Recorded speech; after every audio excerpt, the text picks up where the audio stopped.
আমাদের গণমাধ্যমটা এমন একটা এন্টিটি যেখানে আসলে বহুমুখী স্বার্থ সংশ্লিষ্ট মানুষজনের একটা একসাথে কাজ করতে হয়।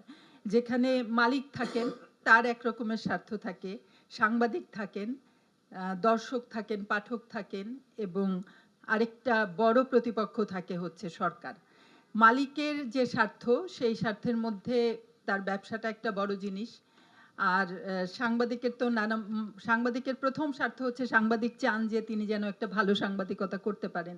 তিনি যেন সত্যের পথে থাকতে পারেন, বস্তুনিষ্ঠ সংবাদ পরিবেশন করতে পারেন।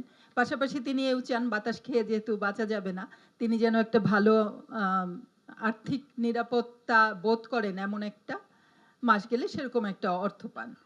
আর তার কাজে যেন কোনো বাধা তৈরি না হয়। এটাই মানে নরমালি সাংবাদিকদের চাওয়া। যারা আমাদের দর্শক পাঠক তাদের চাওয়া তো অপরিসীম। তারাও কিন্তু একই জিনিস চান। তারা চান যে সাংবাদিকরা সত্য তথ্য পরিবেশন করবেন, বস্তুনিষ্ঠ থাকবেন, নিরপেক্ষ থাকবেন এবং তারা তাদেরকে চান যে তারা যেগুলো বলবেন সেগুলো যেন তারা বিশ্বাস করতে পারেন।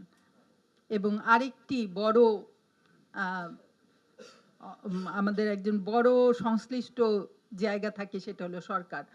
যিনি চান যে গণমাধ্যম থাকুক, মুখে যিনি বলেন যে হ্যাঁ আমরা গণমাধ্যমের স্বাধীনতায় বিশ্বাস করি, কিন্তু কাজের ক্ষেত্রে তাদের চাওয়া হচ্ছে আমাদের সমালোচনা করা যাবে না। এবং যদি করা হয়ও সেটার নানা রকম বাধার মধ্য দিয়ে আমার গত ৩০ বছরের সাংবাদিকতার অভিজ্ঞতা থেকে বলতে পারি যে আমরা নানা রকম বাধার মধ্য দিয়ে আমাদের কাজগুলো করতে হয়। এখন এই যে ৪-৫ টি বহুমুখী স্বার্থ আছে সেগুলোকে আসলে একসঙ্গে করা সম্ভব না। কিন্তু একটা ব্যালেন্স করে একটা ধারায় প্রবাহিত করা গণমাধ্যমকে, সেটা একটা খুবই বড় চ্যালেঞ্জ। ২৪-এর এই আপরাইজিং এর পর আমরা যাই হোক একটা সংস্কার কমিশন তো পেয়েছি। সেটা হলো যে গণমাধ্যম সংস্কার কমিশন, এবং তারা একটা দলিল অন্তত আমাদের সামনে দিয়েছে যে এই করলে পরে হয়তো গণমাধ্যমের পরিস্থিতির পরিবর্তন হতে পারে।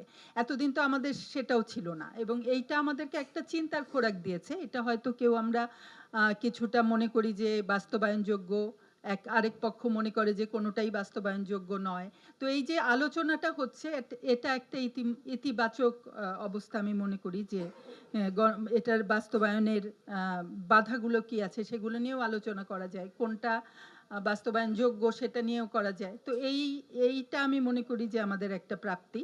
কিন্তু হতাশাও আছে যে এই প্রাপ্তির পরেও এই জিনিসগুলো আসলে খুব বেশি কারো চাওয়ার মধ্যে আছে বলে আমরা দেখি না, চর্চার মধ্যে আছে বলে দেখছি না।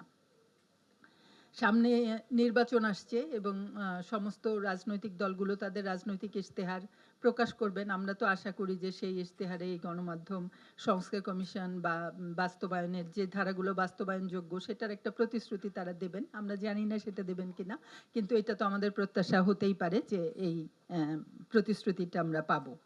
আত্মসমালোচনা করে গেছেন আমার বন্ধুরা, আমাদের সহকর্মীরা। এই আত্মসমালোচনা আমরা বহু বছর ধরে করে আসছি।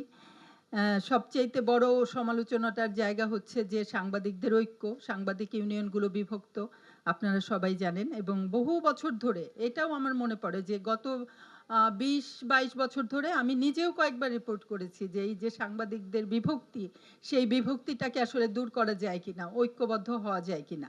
কিন্তু কেন যেন সেটা আর হচ্ছে না এবং এই বিভক্তি দিন দিন বেড়েই যাচ্ছে। আমার পূর্ববর্তী বক্তারা বলেছেন যে আমাদের গণমাধ্যমের কোয়ান্টিটি অনেক বেড়েছে। ৫০টা টেলিভিশন ভাবলেই আমার মাথা ঘোরায়। ৩টা-৪টা যখন টেলিভিশন ছিল তখন আমরা যে রিপোর্টগুলো করতাম, আমরা দেখেছি যে একটা রিপোর্ট করার পর সেটার একটা প্রতিফলন, মানে সেটার একটা ইমপ্যাক্ট পড়তো। হয় সরকার পক্ষ থেকে একটা নাড়াচাড়া হতো, নয়তো জনগণের মধ্যে একটা নাড়াচাড়া হতো এবং সেটা নিয়ে অন্তত আলোচনা থাকতো। এখন ৫০টা টিভি বা ৩৪টা টিভি এখন আছে। তারা সবাই মিলে এক কথা বলছি, কিন্তু আমরা শুধু কোলাহল শুনছি। এখানে কোনো একক কণ্ঠস্বর তো শুনছিই না।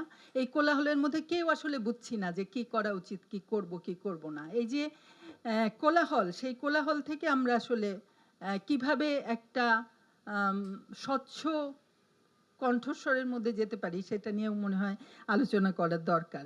এই যে তথ্যের প্লাবন, কেউ কেউ তথ্যের মহামারী বলছেন।